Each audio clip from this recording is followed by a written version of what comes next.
మంది దేవుళ్ళు చూశాను. ఈ నిజాన్ని, కనెక్టివ్ని నేను గ్రహించుకున్నాను. ఎందుకంటే ఈ కళ్ళతో చూస్తే మీకు క్రీస్తు అర్థం కాడమ్మా. మనసుకున్నటువంటి ఒక మనోనేత్రం తెరవబడాలి, అప్పుడు మాత్రమే ఆయన అర్థమవుతాడు. నేను ఆ స్థితికి రావడానికి చాలా మంది నా గురించి ప్రైజ్ చేసిన వాళ్ళు ఉన్నారు. ఎందుకంటే ఎప్పుడైనా యేసయ్య గురించి ఎవరైనా చెప్పడానికి వస్తే, అబ్బా వీళ్ళు వచ్చారు మళ్ళీ బుర్ర తింటారు అని ఇంట్లో నేను కూర్చొని తలుపులు వేసేసుకొని లేనని చెప్పించిన సందర్భాలు వేవేలు కోళ్ళలు ఉన్నాయన్నమాట.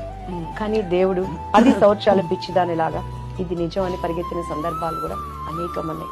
కానీ చాలా డిస్టర్బెన్సెస్ లైఫ్. ఎందుకంటే ఈరోజు ప్రతి ఒక్కరు క్రిస్మస్ చేసుకుంటారు, ప్రపంచం అంతా చేసుకుంటారు, తెలిసిన వాళ్ళు తెలియని వాళ్ళు. ఆ రోజు మనం చూస్తే కన్య మరియా అంటారు, షీఈ్ వర్జిన్. వర్జిన్ కి ఎలా గర్భం వచ్చింది? హోలీ స్పిరిట్ తో.